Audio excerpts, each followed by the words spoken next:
Welcome to the bold analysis. Azimio la Umoja parliamentary meeting was held and they gave ultimatums to the administration, I think midnight, after which they are supposed to give the way forward, and that probably by Wednesday, earlier this week. So their next course of action is coming amidst many other options that are on table. And there is one thing that is coming out, and I know even members of this channel were asking me, that we have spoken about a president that is stubborn, a government that has chosen not to listen to the people, and a government that has chosen to argue with the people. So what is the option? And they agree with members of this channel who were of the opinion that the Azimio wing remains the only hope for this country. But they must project themselves as the hope for the nation. All the organizations and companies that presented their submissions to Parliament in respect to the finance bill, 80% out of 66, I think 90% of those organizations opposed the finance bill. The president has decided to use other dubious behind the scene schemes to make sure that it passes through. And it seems he's determined. I am not really sure whether this is going to fail or whether there is anything, it is stoppable. Just today, another good friend of mine sent me, just reminded me, because I've been so much holding into this, because this is the discussion happening in the country, and was reminding me, I have seen, please Kevin, address the tax on infant formula milk, which should actually be tax-free. Infant formula milk, I think, is the none. Now, you can actually, if you want to know how I think we're a bit insensitive and heartless, the infant formula milk, the tax on it is going to affect a lot, because that is milk that is helping the newborns. And it is part of, quite a number of, if you ask me, it's a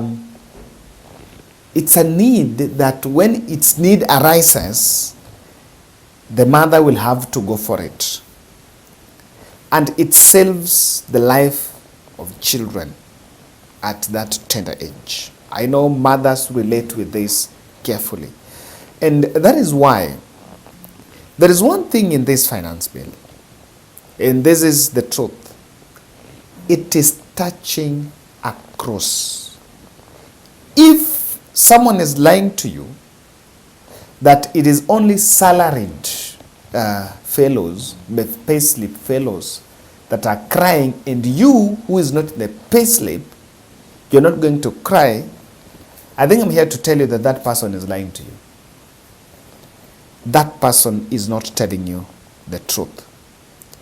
If you look at, now, talking about the infant, this one for the infant, the infant formula milk, the tax on it, does that depend on whether you're salaried or not? Does that depend on whether you are in your college sector or not? So, be it mother, be it a parent, be it a child, be it senior politician, be it someone who is earning beyond 500,000 below, it's cutting across all the demographics. Actually, no one has been left. Be it the young people in the content creation, we are going to be chopped 15% of that which we get. So it's clearly, no one is left. Be it chamas and trade unions, they're going to be taxed. because they're going to be clamped as, or rather considered as businesses. And that is why I believe that Azimio la Umoja, to make a political significance in this situation, and I'm not saying that should be the priority, but them to get visibility and to get the significance, they must put their act before the bill is passed. As to whether it's going to be passed by the vote majority or not, they must put their act before. Now someone is saying, what can they do? Ruto has the majority in parliament. So what's the difference? Instead of wailing and charging the masses after it is passed, the narrative will run that you guys, you ran out of parliament while it was supposed to be passed in parliament. I first agree that among they should not even be involved in the parliament debates about this bill. But because this is touching across, there is an advantage to complaining before. The first advantage here is Kenyans would most likely rise above the political affiliation. And what will bring this is, if you look at social media, you'll realize that these fellows who are doing skits, there are those who are coming from, even those coming from president's backyard, they are trolling the president on some of these things. In fact, most trolls comes from president's backyard. If you listen to those people are from the Kalenjin accent. And because if you look at the price of commodities is already high, people are already feeling the pinch. At this critical time, I don't think UDA is mobilizing Kenyans along the party lines. They can successfully whip along the party lines. Because the reason why people rise above party affiliations is because even as we speak, William Ruto's kitchen cabinet, William Ruto's circle is split. There are those members of parliament that have come out silently, privately, or publicly to denounce their vote. In fact, if the finance bill will be subjected to secret voting, I can tell you, Ruto will be ashamed because that bill will fall. If it goes to secret voting, that bill will fall. It has happened in the past.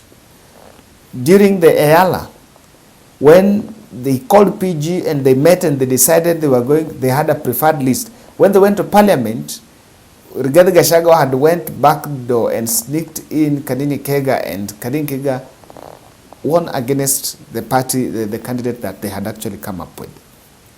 And so, there is a tension to rethink.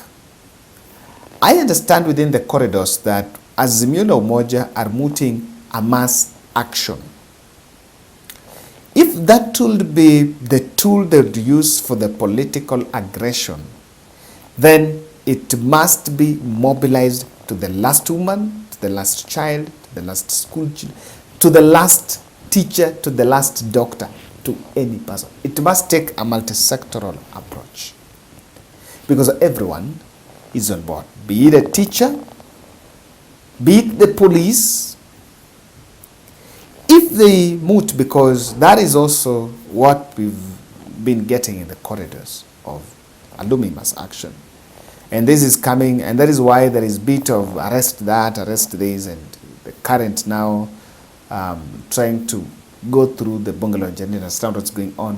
Azimio la Umoja could be mooting a second phase, a resumption of mass action. And if they resume that mass action, I totally believe if that is a political aggression tool to be used, then it must be used before that bill is passed. Let it be passed when Kenyans are on street. Let's see if Parliament are going to vote and pass that bill by hook or crook while Kenyans are protesting. I don't know. Because the dialogue seems to have failed. That's the truth. President has met different groups and is not agreeing with everyone. And it seems it's not about now what Kenyans think, it's about what some or two, three people think is right. I think civil servants are suffering huge blow, and they can actually turn up in large numbers. They were in parliament. Yes. They were in parliament. And they are going to be told, when a mass action is going to, they're going to be told report to work. Quite a number might not report, and even if report, that a number will actually come out in support. So, because civil servants are suffering huge blow, and that the backbone of government delivery, in any case this is something that is mooted, I think it's a reason they must act before. And I think it's also a card that will help Raila Odinga to project himself as the people's interest. Because the truth of the matter here is, when the bipartisan talks was accepted and it was started, Raila really battled allegations and narratives of a man that had decided then to go and support William Ruto.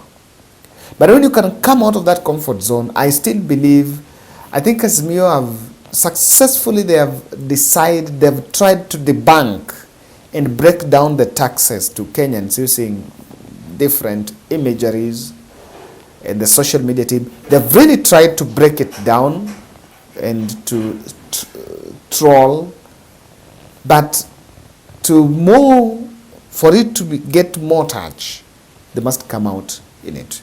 The press briefings of denouncing are enough. Yes, that is the truth.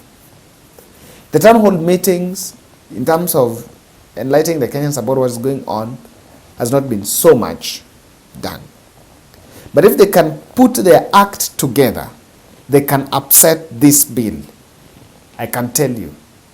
This bill can fail, because there is one thing of passing it and at its implementation. You can pass it and it may not reach to its implementation. The reason why they must put their acts together, because Ruto is very cunning. He can pass it in parliament and still take corners and take some two gentlemen to court to stop it.